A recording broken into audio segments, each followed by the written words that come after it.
Salam alaikum, la communauté prête à changer de mindset pour changer sa vie. Bienvenue sur ce deuxième podcast. Donc, je suis Oumaima, fondatrice de la page Facebook de Muslim Mindset. Et j'ai vécu il y a un an environ, en octobre 2017, j'ai vécu à la fois l'épreuve la plus dure de ma vie, mais aussi étrange que ça puisse paraître, subhanallah, ça a été l'expérience la plus intense et belle qui soit. En fait, j'ai assisté à la mort de ma maman. Elle souffrait d'un cancer du côlon. Et subhanallah, j'ai passé avec elle sa dernière nuit sur terre. Et vous savez, quand son âme a quitté ce corps qui souffrait, est-ce que vous pouvez deviner, est-ce que vous pouvez deviner ce que ça a été le sentiment intense que j'ai ressenti avec force? Subhanallah, c'était de la gratitude. Et vous savez ce que j'arrêtais pas de répéter encore et encore?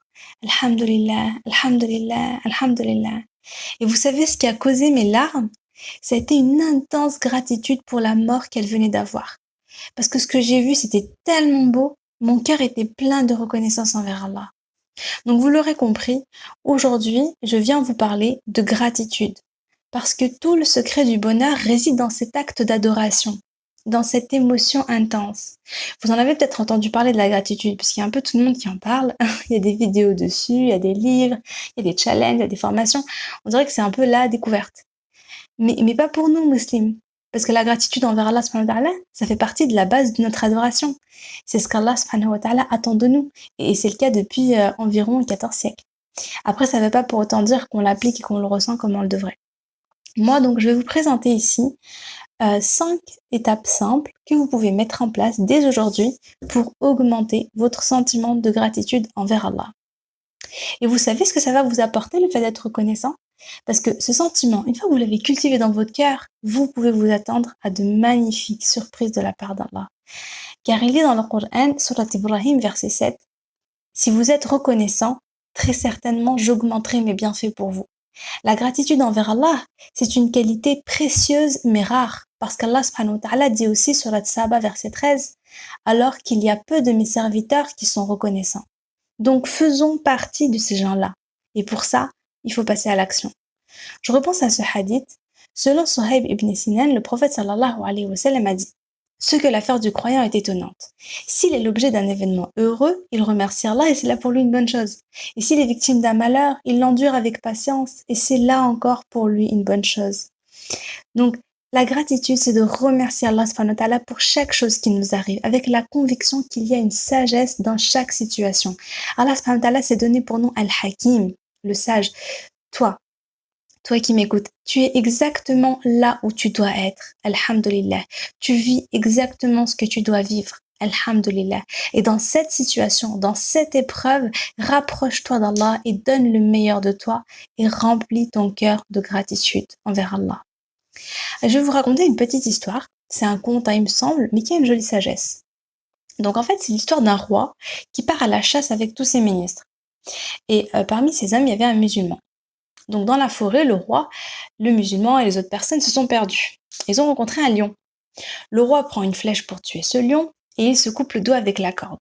Donc il dit « Oh là là, un roi sans doigt, c'est une catastrophe, voilà, ça va pas du tout. » Et le musulman, il lui répond « Alhamdulillah, on remercie Allah. » Et le roi lui répond, mais comment ça, alhamdulillah? Moi, je viens de me couper le doigt, moi, le roi, et toi, tu oses dire, alhamdulillah, emmenez-le au cachot. Et le musulman, il répond encore une fois, alhamdulillah. Quelle que soit la situation, on remercie Allah. Le roi ne comprenait pas. Donc 2 jours plus tard, le roi retourne à la chasse avec ses amis. Quand soudain, il se fait attraper par un groupe d'hommes sauvages. C'était leur période d'offrande. Et ils ont voulu sacrifier le roi. Mais la personne à sacrifier ne doit pas avoir de défaut. Quand ils ont vu le doigt du roi coupé, ils ont refusé de le sacrifier et ils l'ont relâché. À ce moment-là, le roi a dit « Alhamdulillah » avec soulagement et il repensa soudain à l'homme qui l'a jeté au cachot. Donc il est parti le libérer et il s'est excusé. Mais le musulman, il lui répond « Alhamdulillah ». Il était satisfait, toujours reconnaissant envers Allah. Le roi lui dit « Mais je t'ai enfermé et tu dis Alhamdulillah ». En plus, c'était injuste. Et le musulman lui répond « Mais si vous m'aviez pas enfermé, je serais sûrement parti avec vous à la chasse et il m'aurait sûrement sacrifié puisque je suis entier. » J'aime bien cette petite histoire. Je trouve que la sagesse, c'est, quoi qu'il arrive, toujours dire Alhamdulillah, parce que même si tu ne vois pas le bien qu'il y a, eh bien, il est là et peut-être que tu le comprendras après. Ce qui est magnifique, c'est que quelle que soit ta situation, tes épreuves, ton état de santé, ta situation matérielle, il n'y a rien qui t'empêche de ressentir la gratitude envers Allah. C'est un sentiment qui n'appartient qu'à toi, qui ne dépend que de toi. Ça n'a rien de physique ou de palpable. Tu peux posséder toutes les richesses du monde, mais subhanallah, si tu ressens pas Alhamdulillah dans ton cœur, tu seras toujours insatisfait et malheureux, tu voudras toujours plus. Et si tu ne possèdes rien de matériel, mais que dans ton cœur tu as la gratitude, bah t'es heureux. La gratitude, moi, c'est un sujet qui me passionne. En fait, je l'ai expérimenté sans vraiment comprendre tout à fait ce qui s'est passé. J'ai compris un peu après. Donc, je vais vous raconter un petit bout de ma vie. Il y a eu une période de ma vie où tout allait bien. Objectivement parlant, j'avais toutes les raisons d'être heureuse. Alhamdoulilah, j'étais mariée, j'étais en bonne santé, ma famille aussi. En fait, ma mère était malade, mais à ce moment-là, personne ne le savait. Je venais d'être diplômée. Enfin bon, alhamdoulilah, quoi, tout allait bien dans ma vie.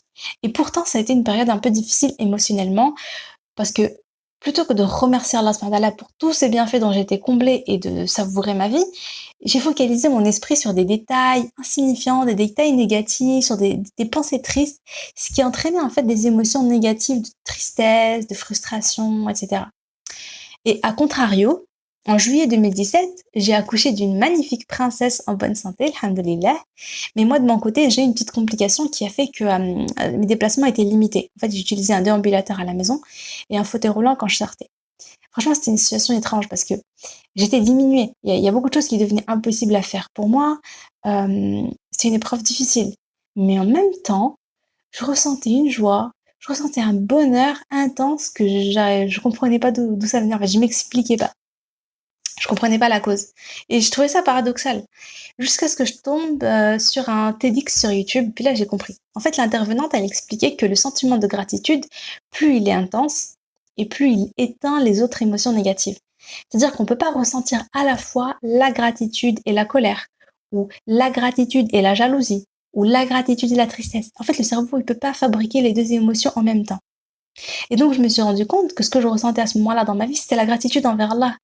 Je ressentais très fortement la gratitude parce que malgré mon handicap, alhamdoulilah, c'était transitoire, hein, j'étais entourée de merveilleuses personnes qui m'ont beaucoup soutenue, qui m'ont beaucoup aidée. Je me sentais aimée, je me sentais entourée. Je pouvais, certes, je faisais rien, je pouvais rien faire concrètement, mais on faisait tout pour moi, sans se plaindre, sans me faire sentir que je les fatiguais ou que je les saoulais. Et franchement, j'étais reconnaissante de leur présence, de leur amour pour moi, de leur aide. J'étais reconnaissante envers Allah subhanahu wa ta'ala de me faciliter cette épreuve. J'étais reconnaissante pour ma fille qui était en bonne santé et de tout cet amour maternel en fait que je découvrais. C'était beau. Et subhanallah, ce sentiment de reconnaissance envers Allah, il a illuminé mon cœur, il a illuminé ma vie de bonheur. Et là où c'est étrange, c'est que quand tout allait bien dans ma vie, j'étais insatisfaite et je me plaignais. Je focalisais sur les choses qui me plaisaient pas. Et je me sentais triste. Mais quand j'ai été éprouvée, j'ai focalisé sur les belles choses, je me suis sentie reconnaissante et j'ai été heureuse. Ça a été vraiment une belle leçon de vie. Et c'est à ce moment-là, en fait, que j'ai intégré des exercices de gratitude envers Allah à mon quotidien. Moi, ce que je veux partager avec vous aujourd'hui, c'est une prise de conscience. Si vous vous sentez triste, que vous êtes éprouvé, qu'il y a des choses qui vont pas dans votre vie, si vous aimeriez être plus heureux, plus épanoui, c'est votre sentiment de gratitude envers Allah qu'il faut travailler, qu'il faut intensifier. Et justement, je partage avec vous ces 5 actions à mettre en place pour vous imprégner de ce sentiment de gratitude bi'idhnillah. Donc, mettez pause, prenez un carnet, un stylo et prenez des notes, ok? Là, l'objectif, c'est de passer à l'action, Inch'Allah. Donc, première action, c'est de tenir un carnet de gratitude et de reconnaissance envers Allah. Alors moi, je le fais depuis un peu plus d'1 an. Il y a eu des périodes où j'ai arrêté et franchement, je peux vous assurer que je l'ai tout de suite ressenti. Donc, je vous conseille d'être régulier, de pas faire comme moi. Donc, je vous conseille de noter 10 raisons de dire Alhamdulillah. Vous pouvez faire ça matin et soir, c'est l'idéal. Sinon, vous choisissez le matin ou le soir. Personnellement, je le fais le matin. Et vous développez au maximum. Donc, 10 raisons de dire Alhamdulillah en développant. Je vous donne quelques exemples. Alhamdulillah, je suis en bonne santé. J'ai l'énergie et la force d'accomplir mes objectifs, d'accomplir mes adorations. Alhamdulillah, je vois les belles créations d'Allah, je vois la couleur du ciel, je peux lire, je peux voir le visage de mon mari et de ma fille. Alhamdulillah, j'entends ma voix, je peux entendre les paroles d'Allah, etc., etc. Je vous conseille vraiment de l'écrire, hein, et pas juste le dire dans votre tête, pour plusieurs raisons. Déjà, en l'écrivant, vous le pensez, vous le voyez. Si vous le prononcez en même temps, alors vous l'entendez. Donc vous êtes vraiment concentré dessus, et ça accentue le sentiment de gratitude. Ensuite, vous en avez une trace écrite que vous pouvez lire dès que vous vous sentez justement triste ou quand vous êtes éprouvé, quand ça va pas trop. C'est vraiment un rappel des bienfaits que vous avez déjà, ça peut vous aider. Et enfin, ça vous fait un joli carnet de souvenirs. Vous y mettez toutes les belles choses que vous vivez au quotidien et vous pouvez garder ça. Un deuxième exercice qui marche très bien consiste à prendre 5 ou 10 minutes, à vous asseoir dans une pièce au calme et à imaginer votre vie sans. Ça peut être imaginer sa vie sans eau courante. Imaginez-vous, vous devez parcourir des kilomètres pour un bidon d'eau. Et peut-être que ce bidon d'eau n'est même pas potable. Parce qu'il y a des gens qui vivent ça. Qu'Allah leur facilite. Imaginez-vous sans nourriture, affamé. Imaginez-vous sans doigt sur la tête. Vous pouvez aussi vous imaginer à une époque où vous n'aviez pas encore ce que vous possédez aujourd'hui et que vous considérez comme acquis. Par exemple, peut-être que vous n'étiez pas marié et que vous priez Allah subhanahu wa ta'ala de vous accorder un mari.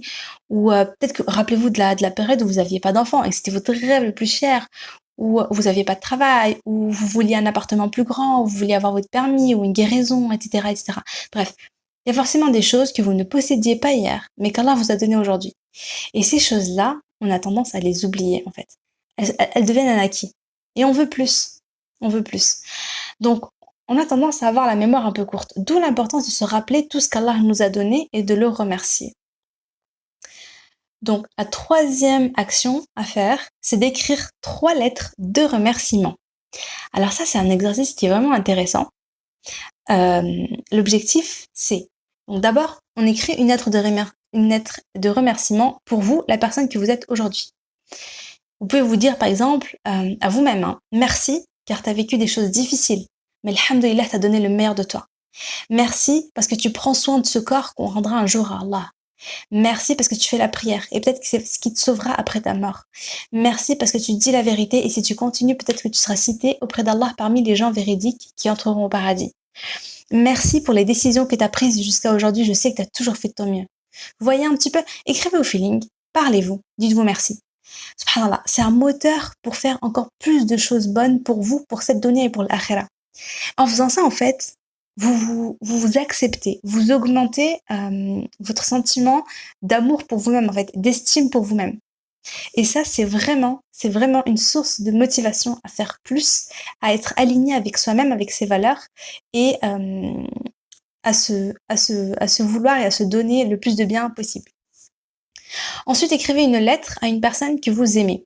Remerciez-la pour tout. Ça, c'est un exercice qui est facile et qui rapproche les cœurs. C'est un bel exercice. Enfin, écrivez une lettre pour une personne qui vous a blessé et remerciez-la. Alors ça, c'est pas forcément évident, mais c'est intéressant parce qu'en faisant ça, vous changez votre vision de l'histoire et vous la rendez plus positive. Même si cette personne elle vous a fait du mal, il y a forcément du bien quelque part. Peut-être que cette histoire elle vous a rendu plus forte. Vous en avez tiré des leçons. Après, cette lettre, vous n'êtes pas obligé de l'envoyer. Le simple fait de l'avoir écrit, ça suffit. Et peut-être, Inch'Allah, que ça effacera des rancœurs et que ça va vous aider à pardonner et à aller de l'avant. 4e action, rendre visite aux malades. Alors là, les bienfaits sont multiples. Et je vais d'abord vous citer un hadith sur le sujet. D'après Abu Huraira radiallahu anhu, le prophète sallallahu alayhi wa sallam a dit « Lorsqu'un homme visite son frère malade, Allah subhanahu wa ta'ala dit « Tu as été bon, ta marche a été bonne et tu as préparé une demeure au paradis. » Donc, une demeure au paradis, c'est pas rien. C'est une action aimée d'Allah. Et moi, je vous en parle comme outil pour développer la gratitude parce que quand vous voyez une personne souffrir, incapable de faire les choses les plus naturelles, vous relativisez sur tous les petits soucis de votre vie. Vous prenez conscience des richesses que vous avez entre les mains, des capacités que vous avez. Franchement, quand je voyais ma mère souffrir, ne plus pouvoir se déplacer, ça m'a fait l'effet d'une claque. J'ai pris conscience pour la première fois que la santé, c'est une richesse inestimable. Quant à la santé, en fait, tu peux tout faire. Tu as des opportunités qui s'ouvrent à toi. Tu as un potentiel entre les mains. Tu peux passer à l'action, tu peux changer, tu peux construire des choses. Demain, tu te lèves, tu bouges et tu peux faire des choses. La 5e action, c'est faire du dhikr avec méditation. C'est-à-dire prendre 10 minutes au calme, respirer profondément, 5 fois de suite, se concentrer sur son inspiration, sur son expiration. Et une fois qu'on a fait le calme dans son esprit, on inspire en pensant en même temps Alhamdulillah. Et à chaque fois que vous dites Alhamdulillah, vous le ressentez avec force. Alhamdulillah ya Rab. Focalisez votre esprit sur cette parole. Si votre esprit est vagabonde et que vous pensez à autre chose, vous revenez tout doucement et avec douceur sur Alhamdulillah. Vous pensez Alhamdulillah, vous respirez Alhamdulillah. Je pense que quand on fait du dhikr, on doit ressentir les émotions qui vont avec. Il faut pas juste le dire avec la langue, mais il faut le dire avec le cœur, avec l'esprit, avec le corps. Vraiment, subhanallah, quand je pense que les prophètes, subhanallah, c'était des bergers. Ils étaient dans la nature, dans la montagne, dans la nature. Ils étaient dans la contemplation de la nature parfaite qu'Allah a créée. Ils étaient dans le silence, dans l'apaisement, dans la sérénité.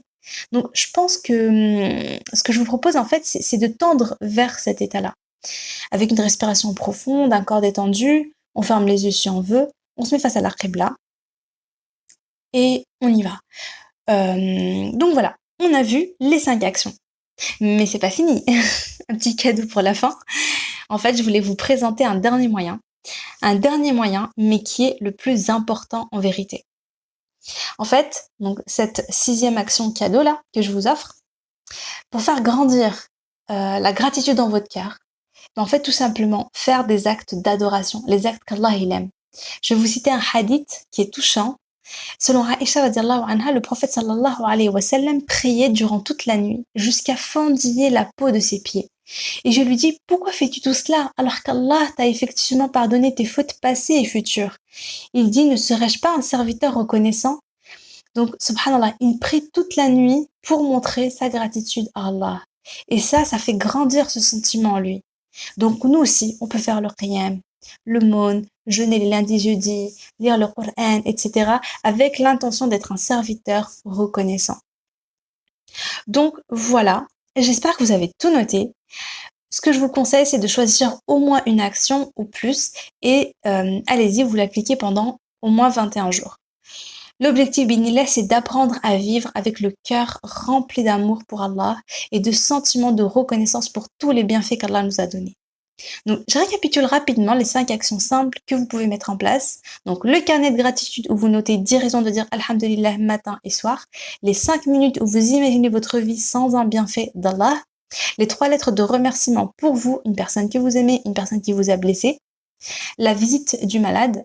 Faire du dhikr avec méditation pendant 10 minutes tous les jours. Et enfin, le super bonus, choisir des bonnes actions régulières pour montrer votre reconnaissance à Allah. Donc j'espère que ça vous a plu. Si c'est le cas, n'hésitez pas, vous pouvez vous abonner sur ma page, sur ma chaîne YouTube. Mettez un like, un commentaire, je vous réponds avec plaisir, Inch'Allah. Vous pouvez aussi me suivre sur ma page Facebook. Alors je vous mets le lien sur la barre d'infos. Donc j'y publie des articles régulièrement, ça peut vous intéresser. Sur ce, je vous dis, change ton mindset, sois reconnaissant envers Allah, tu changes ta vie, bi'idhnillah.